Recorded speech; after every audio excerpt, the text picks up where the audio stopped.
पिछले क्लास में हम लोग त्रिकोणमितीय अनुपात ट्रिग्नोमेट्रिकल रेशियो के बारे में पढ़े थे। उसमें हम 6 रेशियोज पढ़े थे, साइन, कॉस, टेन, कॉट, सेक एवं कॉसेक। ठीक है, ये 3 साइन, कॉस, टेन, कॉट, सेक, कॉसेक। अब इसके आगे हमें एंगल अभी नहीं लगाए, एंगल नहीं लगाए हैं क्योंकि हम एंगल के हिसाब से सब कुछ चेंज भी होता है। तो पहले हम बात करते हैं, हम आपको हमेशा समझाए हैं कि जब भी त्रिकोणमिति की बात करेंगे या ट्रिग्नोमेट्री की बात करेंगे तो हमारे सामने एक ही पिक्चर दिमाग में आना चाहिए कि ये समकोण त्रिभुज की बात है, इसके अलावा किसी और त्रिभुज की बात नहीं है। तो यहाँ पे फिर से एबीसी एक समकोण त्रिभुज है जिसमें कोण बी उसका समकोण है। हम आपको उसी दिन बताए थे कि समकोण के ठीक सामने की भुजा को हम कर्ण कहते हैं और लंब आधार आपके कोण के हिसाब से बदलता है। तो एक चीज हमेशा याद रखिए, इतना जो आप लिखिएगा लंब और आधार, कर्ण, और उसके लिए एक शॉर्ट फॉर्म हम लोग यूज करते हैं। उसका एक है, लंब को कहते हैं परपेंडिकुलर, तो इसीलिए लंब के लिए शॉर्ट फॉर्म हम यूज करते हैं पी। आधार को कहते हैं बेस, इसके लिए शॉर्ट फॉर्म यूज करते हैं बी। और कर्ण को कहते हैं हाइपोटेन्यूज, इसीलिए इसको यूज करते हैं एच। ठीक है, अब बात ये समझ में आ गया। लंब चूंकि परपेंडिकुलर का फर्स्ट लेटर पी से होता है, इसलिए हम इसके लिए शॉर्ट फॉर्म यूज करते हैं पी। आधार का मतलब होता है बेस, तो बेस के लिए बेस का पहला लेटर बी, तो उसके लिए शॉर्ट फॉर्म में बी यूज करते हैं। और कर्ण हाइपोटेन्यूज, तो इसका पहला लेटर क्या है, एच, तो इसलिए हम एच यूज करते हैं। अब आपको हम बताए थे, अब हमारी बात हो रही है, हम कर रहे हैं, मान लीजिए अब एक चीज करते हैं, कोण सी को ना मान लेते हैं कि थीटा है। अब हम यहां क्या है आपका, ए बी सी एक समकोण त्रिभुज है।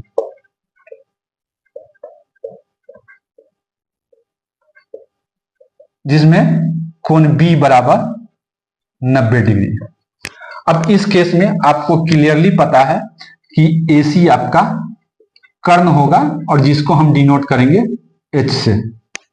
अब हम अगर थीटा की बात करते हैं, sine theta, cos theta, tan theta, cot theta, sec theta, cosec theta, मतलब हम थीटा की बात कर रहे हैं। थीटा कौन सा एंगल है, एंगल सी। तो एंगल सी के ठीक सामने का साइड कौन है, AB। तो AB यहां क्या हो जाएगा आपका, लंब, जिसको हम बोलेंगे P। और बाद में कौन सा साइड बच गया, BC। तो BC आपका क्या होगा, आधार, जिसको कहेंगे शॉर्ट फॉर्म में B।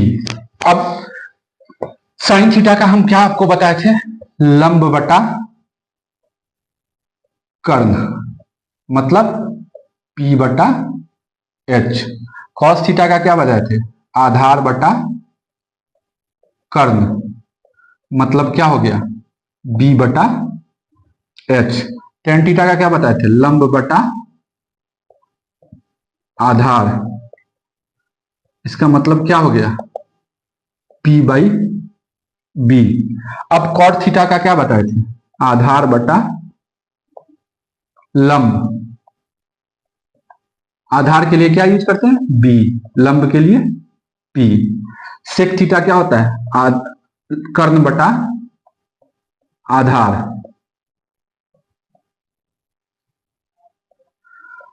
कर्ण बटा आधार। आधार के लिए क्या यूज करते, कर्ण के लिए क्या यूज करते हैं, H, और आधार के लिए क्या यूज करते हैं, B, तो H बटा B। कॉसेक क्या होता है, कर्ण बटा लंब, कर्ण के लिए क्या यूज करते हैं, H, और लंब के लिए क्या यूज करते हैं, P। ये आपका शॉर्ट फॉर्म में अगर बात करें तो sine theta equal to P by H, cos theta equal to B by H, tan theta equal to P by B, cot theta equal to B by P, sec theta equal to H by B, और cosec theta equal to H by P होगी। अब इस trick को याद करने का ना एक शॉर्ट ट्रिक हम आपको बताते हैं कि भाई P by H, B by H, P by B, B by P, H by B और H बाई P कैसे याद करेंगे। एक ऐसे बॉक्स बना लीजिएगा ध्यान से, अगर आपको याद नहीं हो तो इसमें 3 कॉलम बनाइएगा। यहां लिखिएगा पंडित बद्री प्रसाद हर बोले। अब ध्यान से समझिए, एक बीच से लाइन खींच दिए। पंडित का पहला अक्षर पी, बद्री का पहला अक्षर बी, प्रसाद का पहला अक्षर पी, हर का पहला अक्षर एच और हर का पहला अक्षर एच और बोले का पहला अक्षर बी।